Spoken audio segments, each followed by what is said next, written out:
হযরত আমাকে খুব মহব্বত করেন, এই কারণে আমি আজকে রাজশাহীর আমার অনেক প্রোগ্রাম, এই প্রোগ্রামের ভিতরে আমি হযরতের দোয়া নেওয়ার জন্য আবার এই মার্কাজে এসেছি।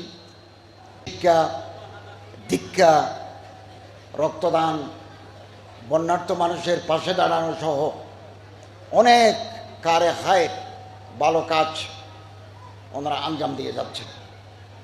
এবং এই বালক শাখায় 1900 আর বালিকা শাখায় মিলে প্রায় 3000-এর কাছাকাছি ছাত্র দ্বীনে আলম হাসিল করছেন। সারা বাংলাদেশে হাদিস ফাউন্ডেশনের ব্যবস্থাপনায় 150-এর মতো মাদ্রাসায় ওনারা দ্বীনি তালিম দিয়ে যাচ্ছেন। উত্তরবঙ্গে ইসলামের প্রচার প্রসার, দাওয়াত ও তাবলীগ এর কাজে ডক্টর আল্লামা আসাদুল্লাহ আল গালিব জিদাত মালুম কুমের অবদান অবিস্মরণীয়।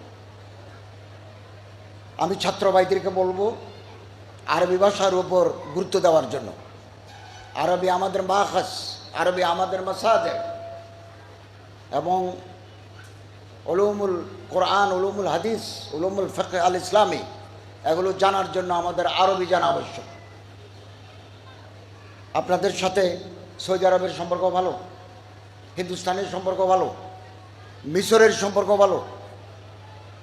ওখান থেকে ওস্তাদ ভিজিটিং প্রফেসরসদের এনে ছাত্রদেরকে আরবি দানি, আরবি ভাষার উপর পারঙ্গমতা তৈরি করতে পারলে আমরা উন্নতির পথে, ইসলামাইজেশন অব দি সোসাইটির পথে আরও এক ধাপ দুই ধাপ এগিয়ে যাব। তো আলহামদুলিল্লাহ, আমি আপনাদের শৃঙ্খলা, আপনাদের পঠন পাঠন দেখে মুগ্ধ হয়েছি।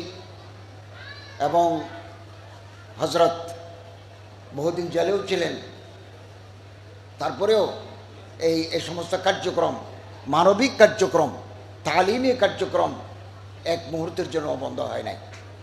আমি আমার ছাত্র ভাইদেরকে বলবো, এসো আমরা স্বপ্ন দেখি, যে স্বপ্ন আমাদের ঘুমাতে দেয় না। মানুষ স্বপ্ন দেখে ঘুমের ভিতরে, আমরা এমন স্বপ্ন দেখব যে স্বপ্ন আমার ঘুমাতে দেয় না।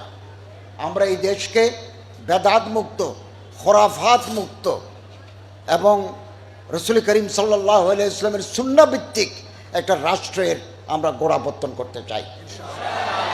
এবং আমি আমার মন্ত্রণালয়ে আপনাদের সহযোগিতা কামনা করি, পরামর্শ কামনা করি। কোনো অভিযোগ থাকলে সেটা আমার নামে সচিবালয়ের ঠিকানায় পাঠিয়ে দিলে আমরা এই অভিযোগ খতিয়ে দেখব। এবং আমাদের কোনো কর্মকর্তা, আমাদের কোনো লোক যদি এর জন্য দায়ী হয়, আমরা তার আইনের আওতায় এনে শাস্তির ব্যবস্থা করব।